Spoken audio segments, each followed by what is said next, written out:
Jangan marah kat cikgu. Cikgu nak buat macam mana? Bukan dia yang menetapkan berapa biji sekolah yang ada.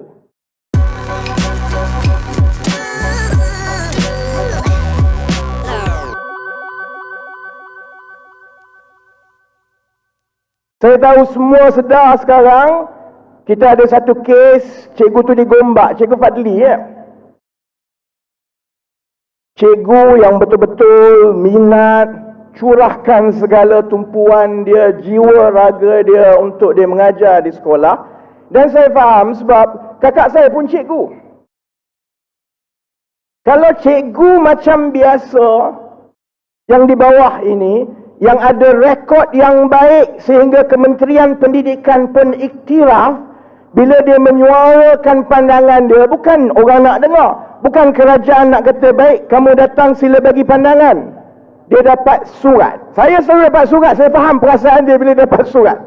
Cuma dia belum dapat surat saman kan. Saya dapat surat saman, surat lock-up, surat penjara, semua saya dah dapat. Ini masalah yang kita kena baiki dalam kerajaan kita. Sebab itu kita bercakap tentang macam mana nak tukar kerajaan. Dia nak tukar kerajaan bukan sebab nak suruh saya jadi kerajaan.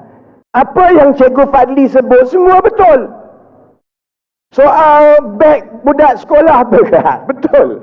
Saya pagi-pagi, kadang-kadang isteri saya akan sediakan beg anak saya sebelum pergi sekolah kan. Sebelum saya pergi itu saya pastikan anak saya ada. Sebelum saya pergi itu anak saya dah bangun kan. Dia dah siap sedia untuk sekolah. Kami kadang-kadang memang test dulu, berat ke tidak ni? Berat ke tidak? Ikut jadual semua ke tidak? Memang berat, saudara-saudari. Beg memang berat. Soal berapa ramai anak dalam satu bilik darjah. Semua ibu bapa tahu. Saya sekolah dulu menengah, satu kelas 20 ke 25 orang. Di Kuala Kangsar. Sekarang kalau darjah biasa, sekolah rendah, sekolah menengah, satu kelas berapa? 40. Lebih 40 orang. Ini bukan soal politik. Yang ini yang saya selalu berkempen. Dia bukan soal politik. Soalnya, kami lantik kamu jadi kerajaan. Kami bayar gaji kamu sebagai menteri. Tiap-tiap bulan kamu hidup bermewah. Tapi masalah yang kami sebut daripada awal sampai ke sudah, kamu tak boleh selesai. Sekarang bila benda tu datang daripada mulut cikgu sendiri, yang betul-betul faham keadaan di bawah, dia bukan nak dengar. Dia hantar surat untuk ambil tindakan, saudara-saudara. Kalau kita bercakap dengan cikgu, yalah cikgu dia tak boleh bersuara macam kita lah. Jangan marah kat cikgu. Cikgu nak buat macam mana? Bukan dia yang menetapkan berapa biji sekolah yang ada. Bukan dia yang menetapkan kurikulum macam mana. Berapa jam untuk belajar yang ini, berapa jam untuk belajar yang ini. Bukan cikgu yang menetapkan berapa peruntukan kepada sekolah tiap-tiap bulan. Semua tu kementerian tetapkan. Kalau tanya cikgu, memang cikgu beritahu kat ibu bapa, aku nak buat macam mana lagi? Jadi akhirnya cikgu marah ke ibu bapa marah cikgu. Yang sebenarnya kita patut marah menteri, kerajaan. Soal beg berat anak kita ke sekolah sampai sekarang kita tak boleh selesai. Soal anak-anak di dalam bilik darjah yang terlalu ramai membebankan guru. Sampai sekarang kita tak boleh selesai. Soal cikgu-cikgu, masa dia dihabiskan untuk isi segala jenis borang. Kemudian nak pula kita kena naikkan ke internet. Saya tengok kakak saya paling kesian lah. Dia nak kena isi semua untuk anak murid dia. Lepas tu masa siang, server tu nak naikkan data tu penuh, lambat. Selalunya cikgu-cikgu kena berjaga pukul 1-2 pagi untuk upload data saja. Data pun pakai yang dibayar kat Celcom dengan Maxis. Semua ini kita tak boleh selesai sampai sekarang. Sebab dia apa dia? Satu, kalau tanya kerajaan, kerajaan kata tak ada duit. Kedua, kalau ada duit pun pakcik-makcik, kenapa tiap-tiap tahun walaupun berpuluh bilion kita peruntukkan untuk sekolah-sekolah kita, untuk anak-anak kita, sampai sekarang benda tu tak nampak jadi hasil. Sebab apa? Sebab yang diletakkan di atas kementerian itu, sebab yang jadi Perdana Menteri itu, dia sebenarnya bukan peduli pun apa jadi dekat bilik darjah budak-budak ni. Dia tak peduli. Dia melihat jawatan menteri itu sebagai jawatan politik. Dia fikir, lepas ni aku kat mana nak bertanding ni? Menteri Pendidikan sekarang, Razi Jidin ni, sampai sekarang tak tahu kat mana nak bertanding. Sampai sekarang masih mengintai. Tengok-tengok dia bertanding kat Sekijang. Sebabnya, dia jadi kerajaan daripada pintu belakang. Dalam pilihan raya yang lepas, dia kalah. Di Ketereh, dia kalah. Yang menangnya adalah UMNO. Jadi bila dia dilantik jadi menteri atas walaupun dia kalah, dia kalau dia tahu kalau dia balik bertanding sekali lagi dekat Ketereh Kelantan pun kalah lagi, habislah jawatan menteri dia. Jadi dia jadi menteri 2 tahun ini, sibuk duk teropong dekat mana aku nak bertanding lepas ni. Sekejap saya dengar kat Putrajaya lah, sekejap kat situ lah.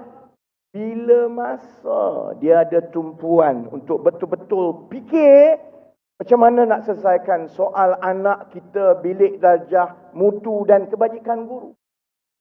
Sebab ketiga, kenapa jadi macam ni? Untuk buat perubahan, dia mestilah seorang yang tegas. Seorang yang tahu bahawa kalau saya nak ubah keadaan di sekolah, saya kena bergaduh dengan menteri-menteri lain sebab saya nak dapat peruntukan lagi banyak. Saya kena kerat segala ketirisan yang berlaku di peringkat kementerian. Yang mana wang berbilion-bilion tak sampai ke sekolah sebab habis bayar segala jenis kontrak yang sebenarnya orang politik keliling. Dia kena berani berdepan dengan guru-guru. Bahawa ada beberapa perkara yang mungkin telah ketinggalan zaman. Kita perlukan cara baru, pemikiran baru untuk kita perbaiki mutu sekolah kita. Kalau dia seorang yang masuk pintu belakang, kursi parlimen pun tak pernah menang, sekarang tengah fikir nak ambil kursi mana. Saudara-saudari, orang macam ini menikus dan menjadi lalang. Dia takkan berani dengan siapa-siapa. Dalam kabinet pun tak berani berucap. Dengan cikgu pun tak berani. Dengan rakyat pun tak berani. Akhirnya 1 tahun ke 1 tahun ke 1 tahun, mutu pendidikan anak-anak kita makin teruk dan makin teruk. Sebab itu dalam belanjawan yang baru-baru ini, dia bising kata, ini belanjawan yang paling utama, paling besar, 372 bilion. Saya sebut satu benda je, sampai sekarang tak ada satu ayat pun, baik daripada UMNO, baik daripada PAS, baik daripada MCA, apatah lagi daripada Bersatu. Padahal Menteri Pendidikan tu daripada Bersatu. Saya tanya satu saja. Saya macam budak sekolah lah, angkat tangan kat sekolah. Cikgu, nak tanya boleh tak cikgu? Sebab tu budak macam saya, cikgu kadang-kadang menyampah je kak, selalu angkat tangan. Cikgu, saya nak tanya cikgu. Cikgu kata 372 bilion ni paling besar cikgu. Kenapa tahun depan kita hanya bina 5 biji sekolah je? Satu Malaysia, 5 biji sekolah. Sepatutnya 5 biji sekolah tu buat Sekijang dengan Segamat je. Untuk ambil kira jumlah pelajar sedia ada, jumlah pelajar akan datang dan sebagainya. Kalau bina 5 biji di Sekijang Segamat ni pun orang kata, betul lah tu masuk akal. 5 biji seluruh Malaysia. Sebab itu bila Cikgu Fadli kata kelas terlalu ramai, susah nak mengajar. Betul lah dia kata. Tapi kerajaan yang ada, dia tak berani jawab kerana dia tahu itu adalah bukti kegagalan mereka memerintah.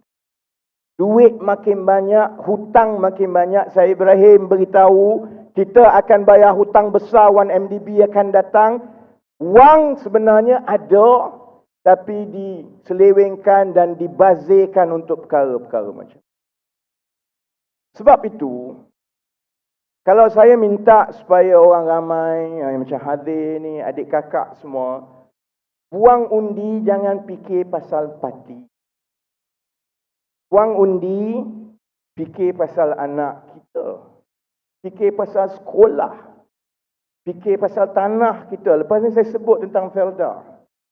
Fikir pasal masa depan. Sebab ahli politik ni dia datang dan pergi. Saya tahulah saya ahli politik. Kami ni kerja macam kerja shift lah.